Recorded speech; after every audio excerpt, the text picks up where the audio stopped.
आता कोण आदित्य ठाकरेला कंटाळून उद्धव साहेब कुठे जातील का उद्धव साहेबाला कंटाळून आदित्य कुठे जातील हे आता हे त्यांच्या आपसातलं जो काय आहे तिढा ते आम्ही सोडू शकणार नाही. पण साहेबापूला सांगेल की बाबा त्यांच्यामधलं असलेल्या आपसातलं प्रेम त्याच्यामध्ये आपल्याला दुफळी कुठेही माजवायची नाहीये.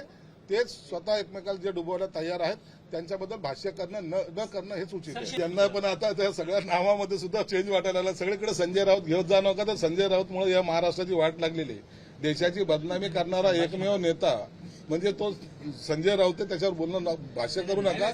संभाजी महाराजाबद्दलचं जे काही वक्तव्य जे पिढी याच्यावर आलेलं आहे जे बदनाकारक जे आलेलं आहे त्याचा सरकार निश्चित आता विचार करते आणि त्याच्यावर कारवाई सुद्धा केली. शिंदे गटाच्या आमदारांची सुरक्षा कमी केली आहे त्यामुळे आमदार नाराज आहेत. शिंदे गटाच्या कोणत्याही आमदाराची सुरक्षा कमी केलेली नाही. ज्या आमदारांना सुरक्षा दिलेली ती तशी आहेत.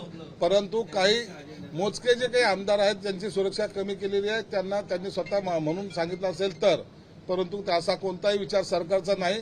परंतु या व्यतिरिक्त काही लोकांनी आम्हाला थ्रेटिंग होत आहे आम्हाला जीवमानाच्या धमक्या येतात म्हणून काही कार्यकर्त्यांनी पण पोलिस बरोबर बाळगण्याची जी काही प्रथा सुरू केली होती त्यांना चाप सरकारने जरूर लावलेला आहे.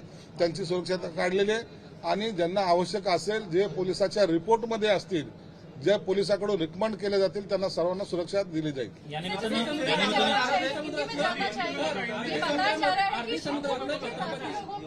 जो आमदार है उनकी जो सुरक्षा है वो घटा दी गई है. सर हिंदी में इसका जवाब दीजिए. देखिए कोई आमदारों की सुरक्षा घटाई गई नहीं. जिनको लगती है पुलिस के रिपोर्ट आती है उनकी एक कमेटी होती है. कमेटी का जो रिपोर्ट आता है उस तहत उनको सुरक्षा दी जाती है. अभी भी अगर वैसी किसी की रिपोर्ट होगी तो उनकी सुरक्षा बढ़ाई जाएगी ना कि कम की जाएगी. कुछ लोग जो है पॉलिटिक्स में के जो पदाधिकारी कह के घूमते हैं उनको जो पुलिस का संरक्षण दिया गया है वो बहुत सारा हटाया गया है. नेता बन के घूमने से और साथ में पुलिस लेने से कुछ समाज में उसका जो मैसेज जो गलत जा रहा है वो आपने रोकने की कोशिश जरूर की है. लेकिन आमदारों की सुरक्षा घटाई नहीं जाएगी. डान्स बार पुन्हा सुरू होतील का या सगळ्या संदर्भात काही मंत्रिमंडळात चर्चा वगैरे झाली आहे का?